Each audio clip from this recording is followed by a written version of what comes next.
Assalamualaikum warahmatullahi wabarakatuh. Teman-teman, kembali lagi di channel YouTube saya, Khairun Imam. Gimana nih kabar kalian? Semoga kita semua selalu diberi kesehatan, kemudahan, dan juga limpahan rezeki dari Yang Maha Kuasa, teman-teman ya. Nah, di video kali ini kita akan melihat bagaimana Sunarko, salah satu purnawirawan jenderal dan juga mantan tim suksesnya Anies, lagi-lagi membuat sebuah pernyataan yang sangat tidak pantas untuk diucapkan dan disematkan kepada Pak Jokowi.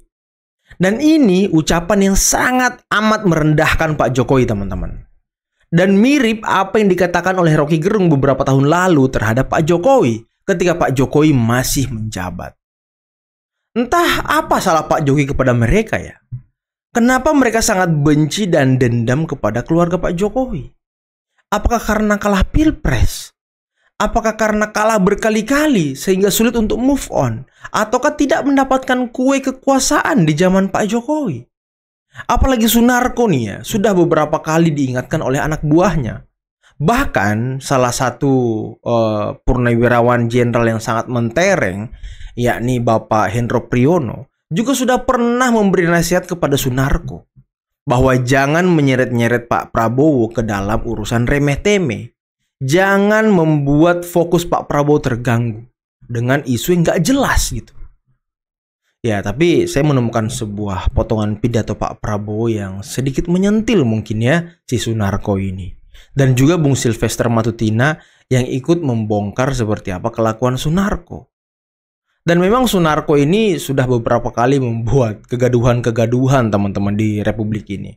Tapi ya biarkan saja sampai mereka mungkin sadar gitu ya kan. Nah, selain itu ada video di mana Bung Pitra dan juga Irjen Pol Purnawirawan Ricky Sitohang ini membongkar sebuah strategi-strategi gelap mungkin ya di kalangan gerombolan pembenci ataupun pemburu ijazah Jokowi. Di mana muncul sebuah analisis bahwa kuasa hukum Tifa sepertinya sedang menjebak rekan-rekannya. Waduh. Menjebak rekan-rekannya. Kira-kira dijebak dalam hal apa ya? Apakah ingin dibui semuanya? Apakah akan ditambah orang-orangnya? Karena ya di lingkaran mereka ini sudah ada yang cuci tangan, ada yang sedikit berkhianat, ada yang sedikit mundur secara perlahan, ada yang mulai menjual ayat-ayat Al-Quran. Jadi semuanya ini sudah kelihatan nih kartu-kartu mereka, teman-teman. Oke, sebelum kita mulai videonya, jangan lupa like, subscribe, dan share. Dan tanpa perlu berlama-lama lagi, mari kita mulai videonya berikut ini. Karena Joko Widodo itu yang kita 2 tahun 10 tahun ini bajingan penipu. Udah pasti dia tidak punya ijazah. KPUD Solo tidak ada ijazah dia. KPUD DKI tidak ada. KPU Pusat tidak ada. Udah jelas. Yang lain-lain tadi udah jelas oleh Mas Eros. Miss, sabar ya. Ijazah Pak Jokowi S1 dan juga SMA-nya sudah di tangan penyidik dan sudah disita dan akan diperlihatkan ke pengadilan. Dan Anda mengatakan Pak Jokowi sebagai saya sampai nggak bisa mengungkapkan apa yang diucapkan oleh Sunarko ini, teman-teman, karena sangat keterlaluan gitu, sangat merendahkan Pak Jokowi. Kok ada gitu manusia seperti ini? Aduh, mengaku paling nasionalis, mengaku paling cinta NKRI, tapi kelakuannya seperti ini loh. Aduh, kasihan sekali orang tua ini. Yang saya sesalkan dan saya kecewakan sih adalah aparat negara, dari mulai presiden dan pembantu utamanya dalam penegakan hukum ada Kapolri.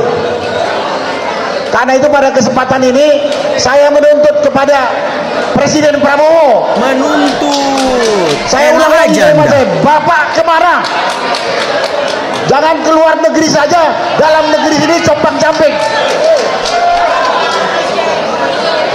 Jangan Bapak Presiden keluar negeri saja, di luar negeri juga ditipu oleh Donald Trump.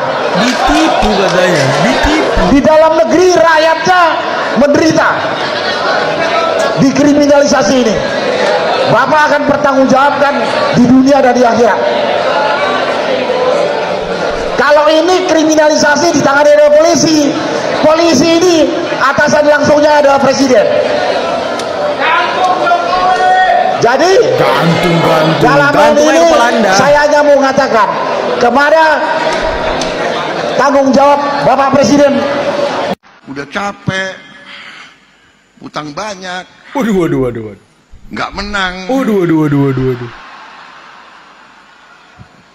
dimaki-maki. Ya. Udahlah Sunarko, jangan seret-seret Pak Prabowo dalam kasus yang remeh-temeh. Kasus yang gak ada gunanya bagi bangsa dan negara. Anda ini ya, jejak rekamnya sudah jelas. Diduga pernah mau makar, menyelundupkan senjata api dari Aceh. Apa mau Anda sebenarnya? Anda mau bikin gaduh terus? Anda kaki tangan asing, ha? Kaki tangan asing Anda Sunarko, jujur dong, jangan sembunyi-sembunyi. Jangan inilah, jangan terlalu. Pak Prabowo juga mengatakan bahwa sebenarnya ini dilakukan untuk mengadu domba kita, anak bangsa. Kita lihat Bang, pemaksulan aja. Itu purnawirawan ini boleh saya katakan bahwa sebenarnya nggak usah lah kalian menyebut purnawirawan. Sebenarnya mereka ini tim suksesnya Anies Baswedan.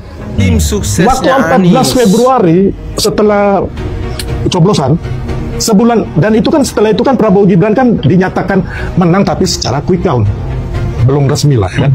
Di situ mereka tanggal 19 Maret sudah menduduk KPU untuk membatalkan hasil Pilpres karena dikatakan curang. Disebutkan namanya satu persatu. Padahal polisi saya tidak menyebut nama, cuma inisial.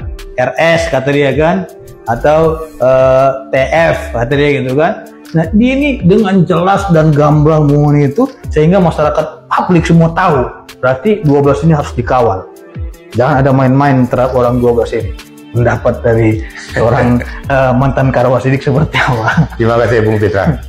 Pertama sekali yang perlu saya sampaikan, ini namanya pengacaranya menggali lubang kuburan. Waduh. Menggali lubang. Jelas sudah menggali lubang kuburan sendiri. Padahal masyarakat nggak tahu siapa itu. Masyarakat nggak ngerti, penyidik aja belum menginformasikan, mempublikasikan. Karena ada spesifikasi manusia-manusia ini layak tersangka, kasusnya berat atau setengah berat atau ringan atau layak untuk dijadikan, kan masih difilter. Nah, terakhir sorotan gitu. Tak tahu ini dibungkukan masnya tok. Kan secara nggak langsung, wahai masyarakat, kau kawal nih ya yang tersangka ini.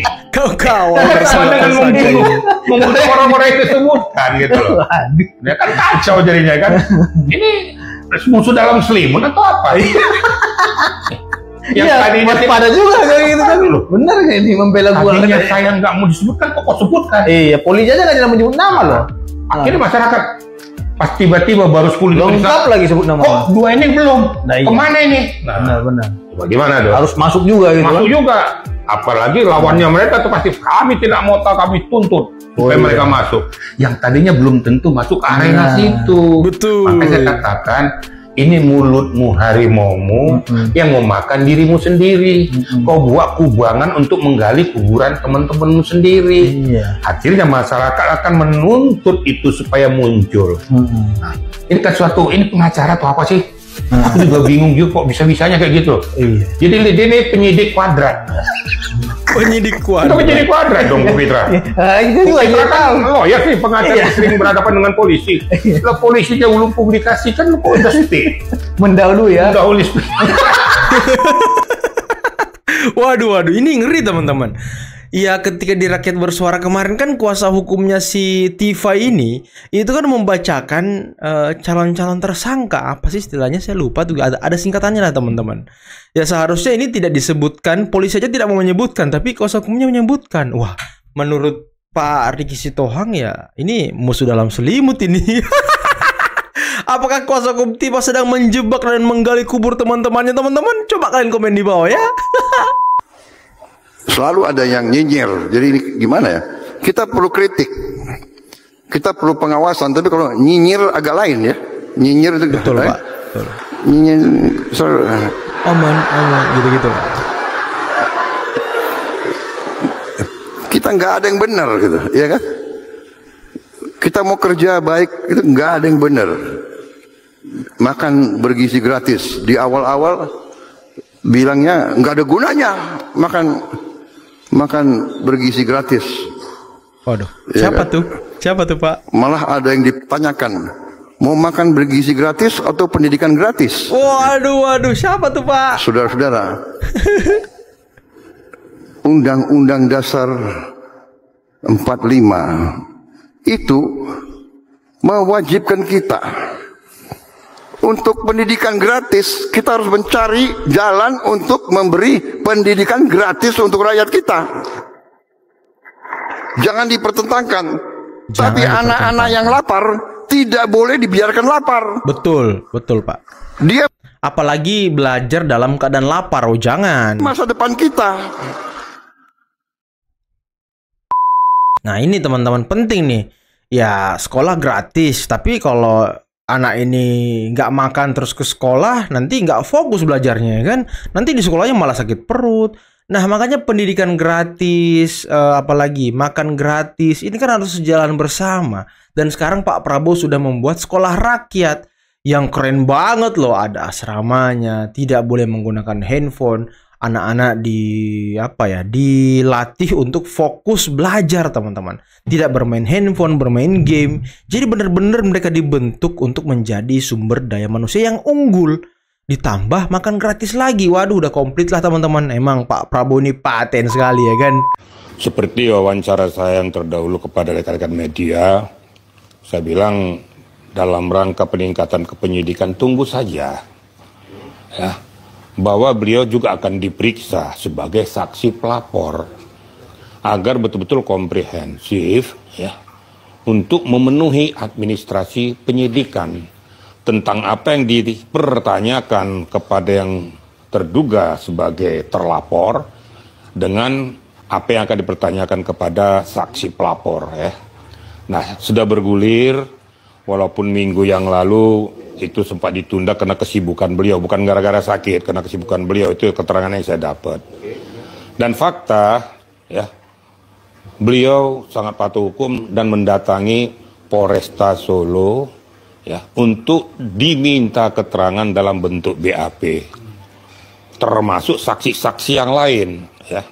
Tapi catat baik-baik, yang meriksa itu bukan dari Polresta Solo, itu adalah penyidik dari Polda Metro yang datang untuk melengkapi administrasi penyidikan.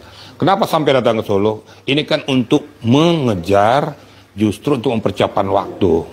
Karena kebetulan banyak orang-orang saksi yang ada di sekitar Solo sana. Iya, makanya diambil langkah-langkah yang bijak untuk mempercepat prosesnya.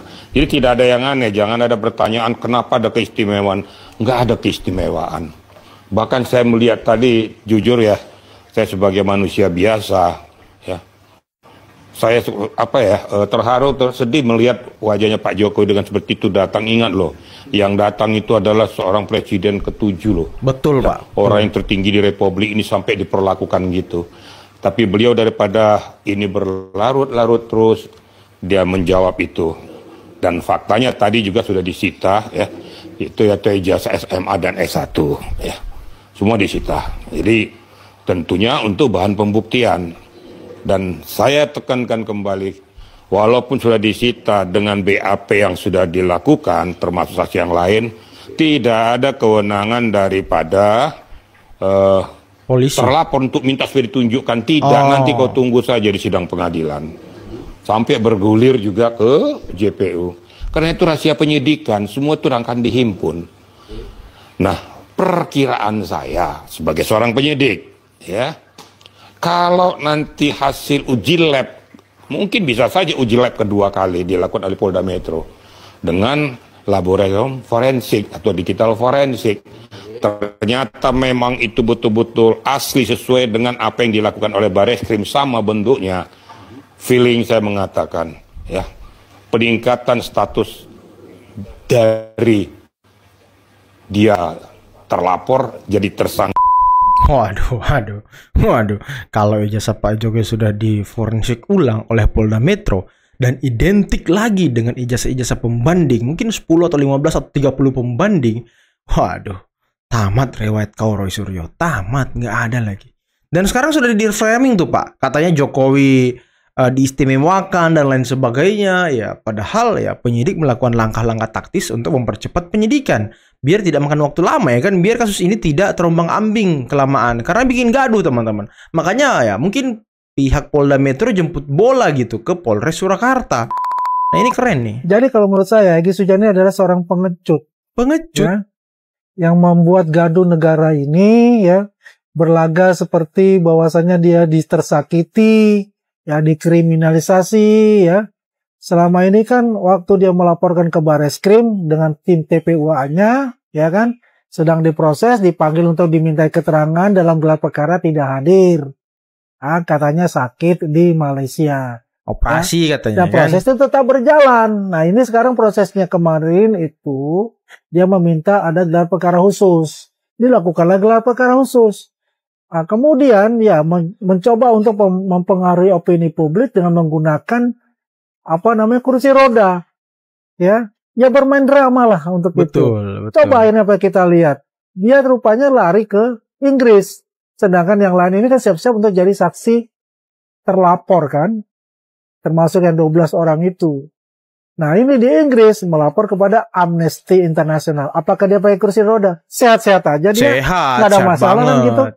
Sehat Jadi banget. intinya adalah memang ada suatu grand design ya untuk menghancurkan kredibilitas dari Pak Jokowi. Betul. Yang selama ini sukses secara global ya, dia bisa membuat negara kita ini semakin maju di bidang infrastruktur. Betul Pak. Ya, betul banget. yang sekarang diterusi oleh Pak Prabowo dalam bidang SDM. Ini adalah duit tunggal Pak Jokowi dan Pak Prabowo ini untuk memajukan bangsa kita gitu. Nah teman-teman, itulah tadi beberapa video yang bisa kita simak, yang bisa kita saksikan pada kesempatan kali ini. Dan ya gimana menurut kalian teman-teman? Gimana pendapat kalian tentang kelakuan Sunarko yang sangat sudah kelewat batas gitu? Sudah terlalu berlebihan gitu. Ucapan-ucapannya sudah kelewatan merendahkan Pak Jokowi. Dan saya harap ya ada yang melaporkan dia nih ya kan, biar dia bisa mempertanggungjawabkan ucapan-ucapannya. Dan jangan ada yang menjamin dia lagi seperti tahun 2019. Biar dia merasakan hidup di kamar 2x1 bersama dengan tikus-tikus itu teman-teman. Ya inilah yang kita harapkan. Orang-orang seperti ini yang suka bikin gaduh, suka bikin kacau, dengan masih terus membangga-banggakan latar belakangnya masa lalu, merasa paling nasionalis, merasa paling NKRI, merasa paling Pancasilais. Ya gimana paling nasionalis kalau kerjanya bikin gaduh teman-teman ya kan. Ini kan sangat disayangkan gitu. Seorang mantan Danjen Kopassus berpangkat Mayor Jenderal Purnawirawan kelakuannya seperti ini loh. Mantan tim sukses Anies. Ya mungkin karena kekalahan di Pilpres kemarin sangat membawa luka yang dalam bagi dia ya kan. Makanya ucapan-ucapannya itu sampai sekarang masih saja kotor teman-teman. Dan apa kata Pak Prabowo ya, sakit dan banyak utang, kalah, memang sangat-sangat menyakitkan teman-teman ya. Dan tadi Bung Sylvester juga sampai nggak mau menyebutkan kalau dia ini purnawirawan jenderal. Dia ingin dan lebih senang mengatakan bahwa Sunarko ini ya mantan tim sukses Anies gitu, yang masih sakit hati dan sulit untuk move on. Nah inilah teman-teman, saya tuh mengharap bahwa mereka-mereka ini yang merasa tokoh-tokoh bangsa ini, yang merasa paling berjasa bagi bangsa ini, memberikan pelajaran yang baik, memberikan stimulus yang positif kepada generasi penerus bangsa. Jangan memberikan pelajaran-pelajaran negatif. Jangan mengajarkan anak bangsa kita untuk mencaci maki mantan kepala negara. Jangan mengajarkan anak bangsa ini untuk merendahkan mantan kepala negara. Dan jangan menyeret-nyeret presiden kepada hal-hal yang tidak ada gunanya bagi bangsa. Kasus ijazah ini yang bikin gaduh itu kalian-kalian aja. Pak Jokowi nggak pernah bikin gaduh.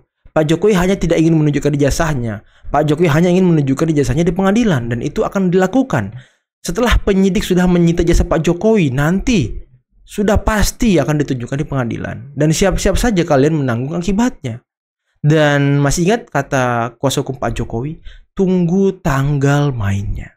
Jadi sabar aja, sabar. Dan tadi menarik banget ya ulasan dari Bung Pitra bersama dengan Irjen Pol Purnawirawan Rizky Sitohang yang menyatakan bahwa kuasa hukum Tifai ini ya penyidik pangkat 2. Ya ini sepertinya dia ini musuh dalam selimut. Nama-nama itu aja polisi tidak berani mengungkapkannya secara gamblang, alias hanya dengan inisial-inisial. Tapi kuasa hukum Tifa dengan gamblang mengucapkan nama-nama itu, 12 nama itu. Ya ini kan apakah dia ini sedang menjebak rekan-rekannya sendiri? Karena ya mereka-mereka ini sudah mulai keluar nih kartu-kartunya teman-teman. Egy Sujana udah takut pulang, memilih tinggal di London ya kan. Kuasa hukum Tifa mulai ya sedikit bermanuver. juga melapor ke Habib Rizik, melapor ke siapa lagi ya, ketua GNPF dan lain sebagainya. Ya mulai keluar kartu-kartunya. Kosidudin mulai menyebarkan propaganda lewat masjid-masjid, mimbar-mimbar masjid. Nah ini mulai ini teman-teman. Jadi kita harus hati-hati dengan gerakan-gerakan mereka. Kita harus jeli melihat gerakan mereka agar kita tidak mudah dipengaruhi oleh gerombolan-gerombolan pembenci ini. Dan mungkin cukup sekian dulu video kali ini. Jangan lupa like, subscribe, dan share videonya. Akhir kata, billahi taufiq wal hidayah. Wassalamualaikum warahmatullahi wabarakatuh. Bye-bye.